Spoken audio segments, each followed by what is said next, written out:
ایک صحابی تھے جوان 12-14 سال عمر، عشق لگا سی کھیڑا کھیڑ دینوں 12-14 سال عمر تو ہر وقت حضور کے پاس رہتے تھے۔ صحابہ کہتے ہیں ہم نے سوچا ہر وقت ہی رہتا ہے۔ ایک دن نبی پاک صلی اللہ علیہ وسلم نے کہا ان کو ذرا بتاؤں تو صحیح ہے مجھ سے پیار کتنا کرتا ہے۔ صحابہ کو تجربہ کرانے کے لیے حضور نے اس سے کہا مجھ سے پیار کرتے ہو؟ اس نے کہا بیبا آپ کو پتہ ہی ہے سارا۔ تو حضور نے فرمایا جاؤ اپنے باپ کی گردن کاٹ کے لاؤ۔ کس کی؟ اوکھا جے بابا کام ہاں، اپنے باپ کی گردن کاٹ کے لاؤ۔ 12-14 سال عمر، چھلانگ لگائی۔ مسجد نبوی کے دروازے پر مولا علی شیر خدا کھڑے تھے، ان کی گردن میں تیر کمان تلوار تھی، کھینچی تلوار، اور جب دوڑے نا جذبات میں تو حضور نے فرمایا اسے پکڑ لاؤ، اس نے سچ مچ کاٹ کے لے آنی ہے، لے آؤ پکڑ کے۔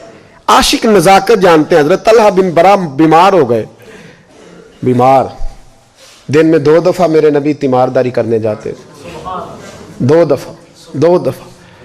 اللہ کرے وہ بیماری میں ہی آ جائے۔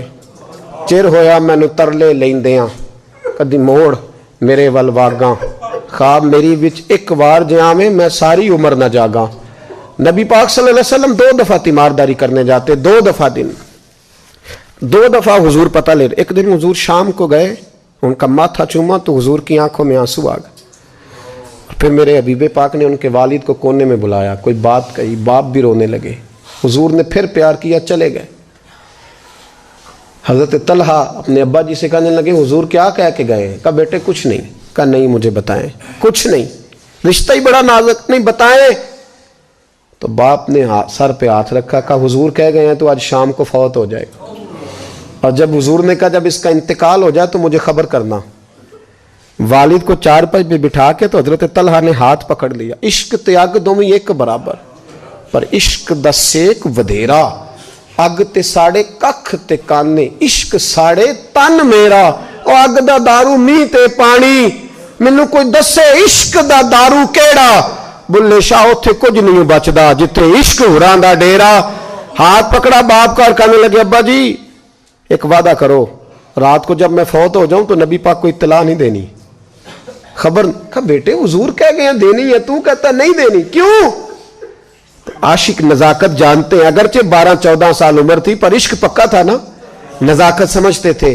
کہنے لگے ابا جی جن گلیوں سے حضور نے گزر کے آنا ہے وہ یہودیوں کی گلیاں ہیں، ایسا نہ ہو میرے جنازے کی خاطر حضور گزرے اور کوئی میرے نبی کو تکلیف دے دے، اس لیے خبر نہیں کرنی مصطفیٰ کو، آپ جنازہ پڑھ کے دفنا دینا۔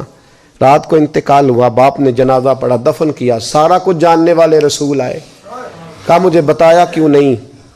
عرض کی محبوبہ، کہتا تھا حضور کو تکلیف نہیں دینی، میری ذات کی خاطر تکلیف نہ دینا، نہ کوئی یہودی تکلیف نہ پہنچا دے، گلیاں یہودیوں کی ہیں، قربان جائیں ساری دنیا روضہ رسول پہ، اور میرے رسول نے فرمایا مجھے بتاؤ اس کی قبر کہاں ہے؟ ساری دنیا روضہ رسول پہ، اور نبی پاک اس غلام کی قبر پہ کھڑے آنسو بہہ رہے ہیں۔ صحابہ کہتے ہیں ہر قبر پہ دعا یہ ہوتی تھی یا اللہ قبر کشادہ کر دے،